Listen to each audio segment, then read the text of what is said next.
Brexit regret in 2023 continues to grow, but also more and more controversial questions seem to be being asked to the public. So controversial in fact, I've left the question to the end of the video, but it was actually proposed to someone who had suffered from both Brexit and cancer. Recovering from cancer. Yeah.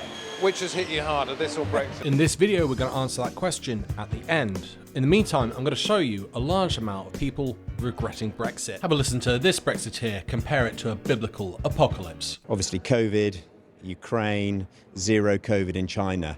I call them the four horsemen of the apocalypse, and I was certainly riding with one of them as a Brexit supporter. With statements like that from Brexiteers, it's no wonder people are starting to say they want to go back into the EU. We've got figures showing about 54% want to rejoin and 34% want to stay out. It's getting worse for Brexiteers because their own kind are also starting to change their mind and they want back in. Would you want to go back into the EU? Absolutely, yeah. I didn't really want to come out. I'm very much a Europhile anyway. It was only my ex-wife. And the idea that Turkey would come into the EU and then we'd be loused out with thousands of Turks. I got no problem with Turkish people. I love Turkish people. But to have all of my wife's family coming over, oh no. I think that watching Brexit and how it produced the chaos that it did, I have to say that I was wrong. Did you vote to leave? Yes. Are you happy with how Brexit has gone? No. Why are you not happy about it? When you look at it, I didn't really look at it in depth. You look at the, how can I say, you lose your collective bargaining. I was duped really, I suppose. I jumped on that bandwagon of, yeah, let's get out and get it. No, I was wrong. So you regret it? Oh yeah, 100%. And it's not just me bringing this up. It's not people just in the UK. Have a listen to this news report from India. As a matter of fact, Britain now has the slowest growth rate among G7 countries. As per IMF forecasts, this will further shrink. They're going to break this down into three parts. First, we are less open to trade. Second, there is more paperwork. And thirdly, we've got less investment. And these were all warnings given out by the Remain campaign. 1. The UK economy is less open to trade after Brexit. The trade openness of UK, which is measured as the ratio of trade relative to gross domestic product, has fallen by 8 percentage points. 2. Export declarations that businesses have to fill have tripled, while import declarations have increased by 50%. 3. Post-Brexit investment levels of UK are over 30% lower than its usual rate. If we talk about cost of living, the post-Brexit era in the UK has made things way worse. It has added 6% to Britain's food bills. Brexit boosted Britain's average food bills by £210. That is $254. So I'm going to ask you to put into the comments, have you seen any visible benefits of Brexit? In the meantime, here's the leading Brexiteer talking about how Brexit hasn't worked. Oh, right, yeah. I said photograph, and all you can be is abusive. Abusive? Oh, come on, Snowflake, relax. And there's clearly some disenchantment with Brexit, with the way in which it's been delivered. And I was particularly struck that of Brexiteers themselves, sort of 70% thought that the economic benefits that we might have harnessed from it haven't happened because of the government. So it sort of feels like we're all a bit disappointed. And here's a Remainer pointing out what Nigel said if Brexit was a disaster. The slow realisation that Brexit was a terrible mistake continues. We're regulating our own businesses even more than they were as EU members. Brexit has failed. I'm sure that my memory is not deceiving me, but didn't he once say this? If Brexit is a disaster, I will go and live abroad. I'll go and live somewhere else. It's a shame, of course, that we're not in the European Union anymore, because then there'd be 27 countries to which he could move more or less freely. I did vote for Brexit, but with hindsight,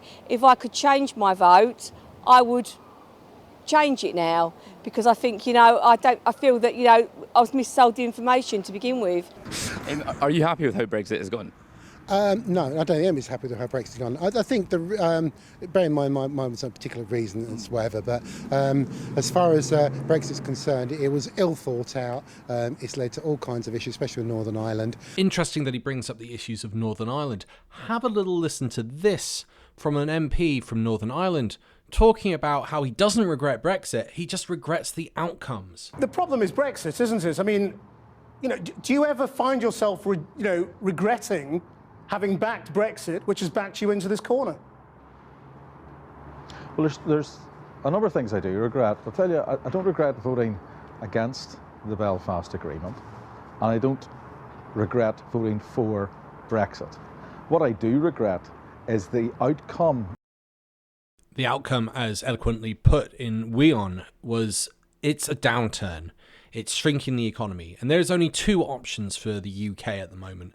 Either they open up to free trade, in which case you have issues like you have in Port Talbot. Why is it that the Netherlands plant at IJmuiden and Tata's operations elsewhere in the EU are not being affected? And yet it's the UK's operations, and particularly those in Wales, that are taking the brunt of the redundancies.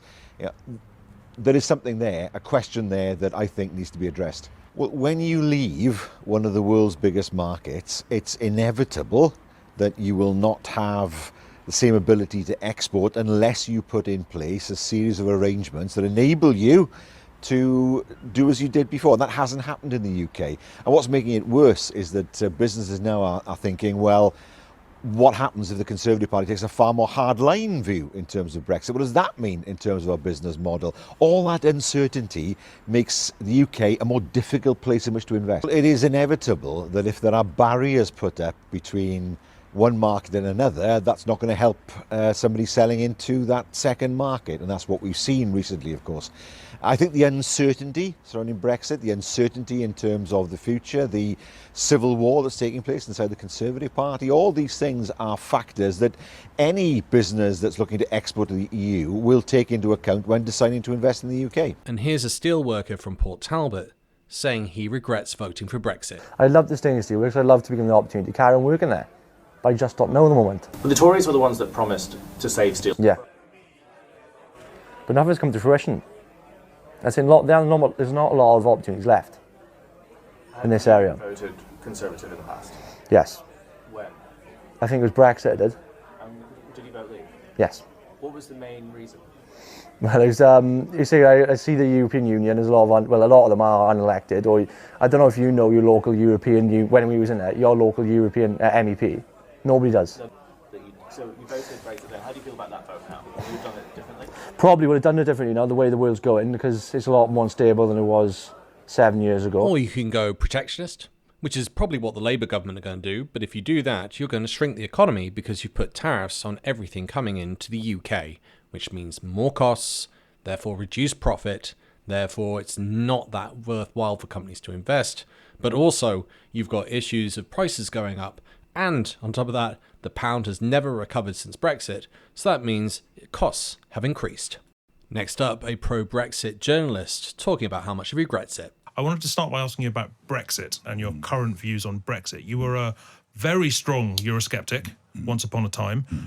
You once wrote that the pro-Europeans find themselves in the same situation as appeasers in 1940, or communists after the fall of the Berlin Wall. Sorry to dredge that up, but you wrote a book. You wrote a book about the guilty men who had been behind the push for the single currency. That was a single currency. The single currency, sure. And a lot of the politics you appeared to, and do correct me, but appeared to espouse before the referendum seemed to have similarities with a lot of the anti-establishment stuff that was harnessed by the pro-Brexit lobby. In my understanding, you were pro-Brexit, you are now anti-Brexit. Yeah. If you could tell us a bit about your journey and how you came to that.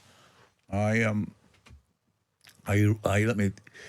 wrote a piece in 2019 when Britain was still in the European Union saying I thought I was wrong. Right.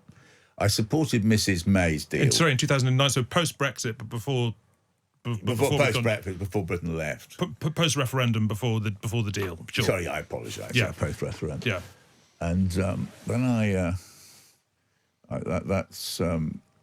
I supported Mrs May's deal. I was then had a political columnist of the Mail. Yep. I actually went almost to the point of absurdity in supporting Mrs May's deal. I felt that was sensible enough. But when it was destroyed by Johnson, Linton Crosby and co., I felt that really we were staring by then at a hard Brexit, and so I wrote a piece in I think it was Open Democracy, somewhere like that, saying I'd changed my mind. I mean, when you say you change your mind, does that mean you think you were wrong beforehand, or because circumstances developed in such a way that you feel you couldn't have foreseen and the situation was different? I think it's a bit of both. Right. If you read the piece, it's available. I think that I was... I can't forgive myself for the error of judgment which led me to vote for Brexit. Because I think what it led to was this period of chaos, and I think it was foreseeable. It was absolutely foreseeable. However, anytime anyone brought up anything negative, we were called... It's Project Fear. Before we get to the cancer question, here's a bit more regret. This county voted more than any other place in Britain for Brexit. How did you vote? Well, I voted to come out, actually. That's what I voted for, to come out. I thought we'd be better. We're not having so much foreign stuff, but there's still just as much coming in as there was before. I don't think it's made any difference in that line. 6 years after that vote, when you voted to leave, would you do the same or not? Well, I don't think it would make any difference. I don't think it's made a lot of difference, tell you the truth. I don't, no. So you might vote to stay now? Well, I think we would. Do you say that you regret voting to leave? Partially, yeah, a little bit. I would say I was on the fence with Brexit. There was a lot of pro-Brexit at the time, not so much against.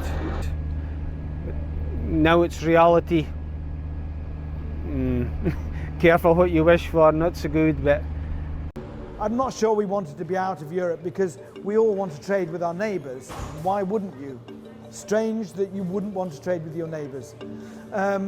So I guess, yes, in retrospect, maybe we should have stayed in.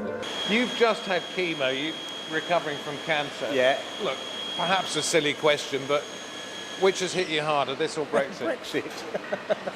I've got over chemo, that's fine. I've got over cancer, that's fine. The NHS have been brilliant, but this has hurt. I mean, it's cost us 100 grand in turnover.